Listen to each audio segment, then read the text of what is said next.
Hi friends, good morning. स्वागत आहे आपल्या सर्वांचे ब्लिसफुल लाईफ या आपल्या यूट्यूब चॅनलमध्ये. आज आहे श्रावण महिन्यातील पहिला सोमवार आणि इथे चालली आहे सकाळी सकाळी सोमवारची तयारी. आज श्रावणातला पहिला सोमवार, तेव्हा सकाळी लवकर उठून घरातली क्लिनिंग करून आंघोळ वगैरे करून इकडं करायचं चाललं आहे खिचडी.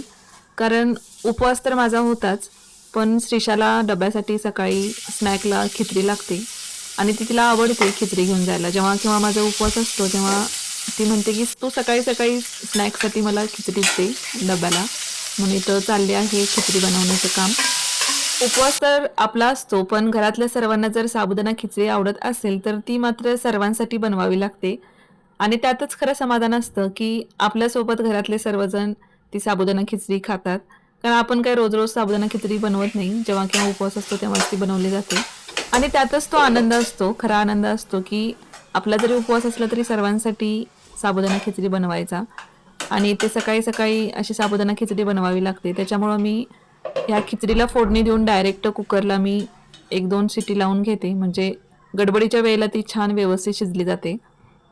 स्टार्टिंगला मला जेव्हा मी लग्न होऊन आले तेव्हा मला खरोखरच साबुदाणा खिचडी जमायची नाही. म्हणजे मला रेसिपी माहिती होती, पण ती व्यवस्थित कशी करायची अगदी असं ते जमत नसायचं. काही वेळेला व्यवस्थित व्हायची, काही वेळेला चिटकायची, असे खूप प्रकार व्हायचे. पण आता हे मी फोडणी घालते साबुदाणा खिचडीला आणि सरळ मी ती कुकरला लावून टाकते. आज मी त्याच्याबरोबर रताळी सुद्धा शिजवायला टाकली होती आणि इकडे बाकीचा स्वयंपाक करून घेतला, कारण मुलांना टिफिन तर द्यावा लागणारच होता. खरं तर आज श्रावणातला पहिला सोमवार. सकाळी माझी पूजा व्हायला पाहिजे होती, पण आंघोळी करून पहिल्यांदा टिफिन बनवायला घेतला. म्हटलं आता निवांतच पूजा करू, कारण श्रीनिशला शाळेला सोडायचं होतं आणि डोक्यामध्ये अशी कामाची लिस्ट तयार होती. कारण 2-3 दिवसानंतरच आम्हाला हे पूर्ण साहित्य सगळं शिफ्ट करायचं होतं, दुसऱ्या घरी जायचं होतं आणि घर आम्हाला हे सोडावं लागणार आहे. त्याच्यामुळं पूर्ण अशी कामाची लिस्ट तयार झाली होती. आणि इकडं बघा किती छान खिचडी मऊसूद तयार झाली. खूप सुंदर होती ही कुकरमध्ये शिजवलेली खिचडी. काय लालस शुनो, काय लालस? हा, मग लिहिली फास्ट लिहा. हा, एल आहे एल. चिनून आज कसला ड्रेस घातलाय? चिनूच्या शाळेत आज नागपंचमी सेलिब्रेशन आहे. बघू तुझा ड्रेस दाखव, दाखव ना तुझा ड्रेस. शेरवानी नाही. हा, ते इरीज करूया आपण. इकडे आज श्रेणीच्या शाळेमध्ये नागपंचमीचं सेलिब्रेशन होतं, तेव्हा तो असा कुर्ता पायजमा घालून शाळेला चालला होता.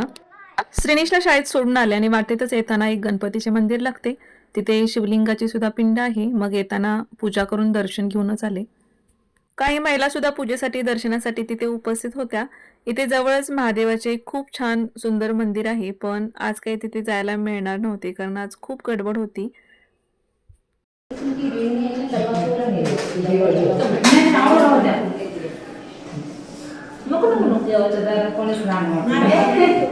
आपल्या या 12 महिन्यामध्ये प्रत्येक महिन्याचं वैशिष्ट्य काही ना काहीतरी वेगळं असतं, पण श्रावण महिना हा आध्यात्मिकदृष्ट्या खूप महत्त्वाचा मानला जातो. श्रावणाचा संबंध हा श्रवणाशी म्हणजे ऐकण्याशी याचा खूप संबंध आहे आणि हे मी सुद्धा ऐकलं होतं कुठेतरी, म्हणून मी तुमच्याशी शेअर करते.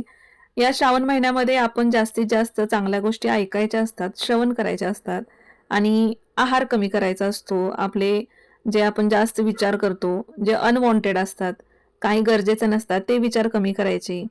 या श्रावण महिन्याच्या 28 दिवसांच्या कालावधीमध्ये आपण आपल्याबद्दल, इतरांबद्दल, समाजाबद्दल, आपल्या कुटुंबाबद्दल, इव्हन आपल्या राष्ट्राबद्दल, देशाबद्दल सुद्धा चांगलं ऐकायचं असतं. आणि त्याकरिताच हा श्रावण महिना आहे. म्हणजे श्रावण महिना हा श्रवण करण्याचा महिना आहे. जास्तीत जास्त चांगल्या गोष्टी ऐकायच्या, असा एक त्याचा अर्थ आहे.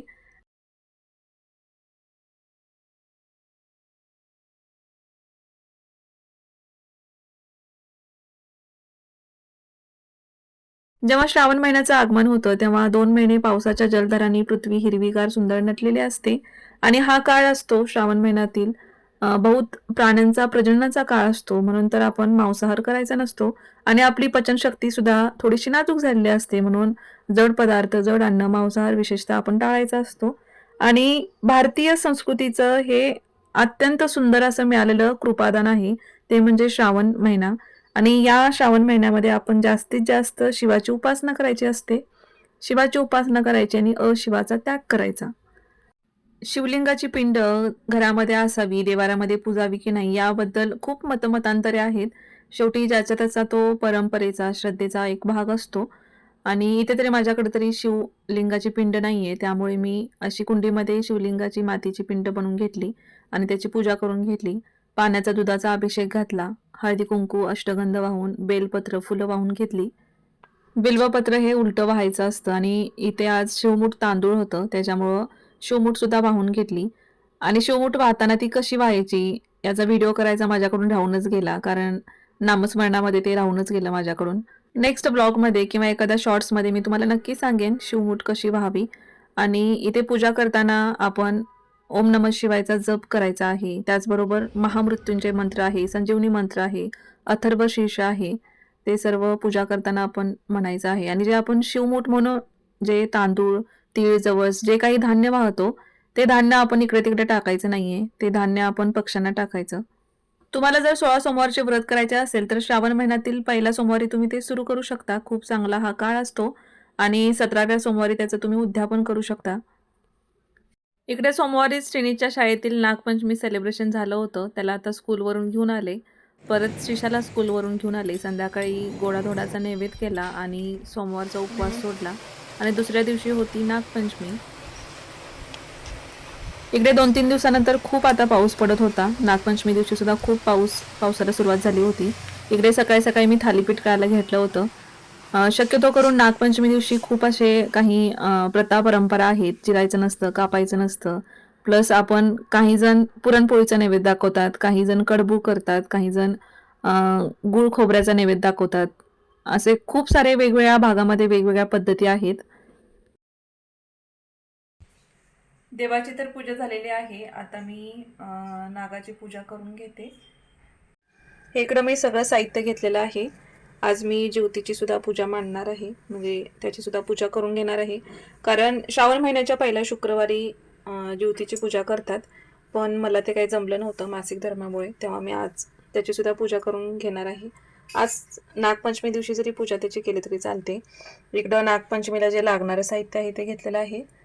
लाह्या घेतलेत, पाणी, दूध आहे, साखर आहे. आपण दुर्वा घेऊ शकतो, फुलं, आघाडा वगैरे. इथं मला काय आघाडा भेटला नाही, त्याच्यामुळे मी काही घेतलं नाही. चला तर मग आता पूजा करून घेऊया. श्रावण महिन्यातील पहिला सण नागपंचमी. ही नागपंचमी का साजरी केली जाते? हिंदू मान्यतेनुसार अशा खूप वेगवेगळ्या कथा आहेत, पण महाभारतातली एक कथा अशी आहे. राजा परीक्षिताचा मुलगा जन्मेंजय यांनी आपल्या वडिलांच्या हत्येचा बदला घेण्यासाठी, म्हणजे राजा परीक्षिताच्या हत्येचा बदला घेण्यासाठी सर्पयत्न केला होता. त्याच्यामुळे नागांचा नाश झाला.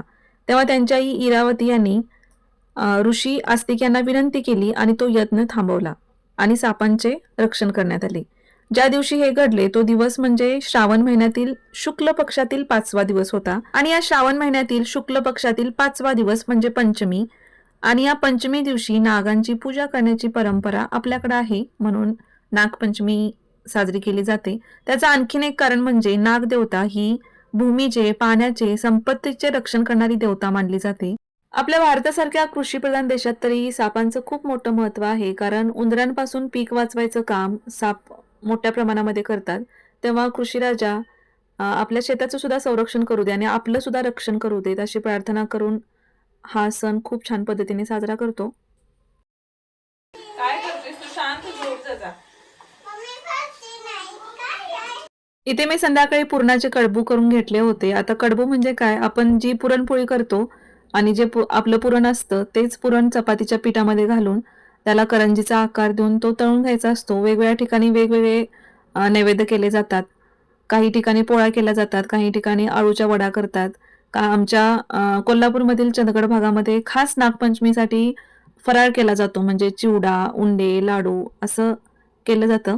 मग वेगवेगळ्या भागची वेगवेगळी पद्धत. आणि हा या घरातील माझा शेवटचा सण होता. म्हणजे आता मी 12 वर्ष या घरामध्ये राहिली होती आणि आता मला हे घर बदलायचं होतं.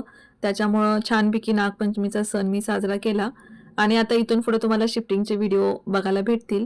चला तर मग फ्रेंड्स, आजचा हा माहितीपूर्ण छोटासा ब्लॉग तुम्हाला कसा वाटला हे कॉमेंट करून नक्की सांगा आणि आपल्या चॅनलला सबस्क्राईब करायला विसरू नका. थँक्यू.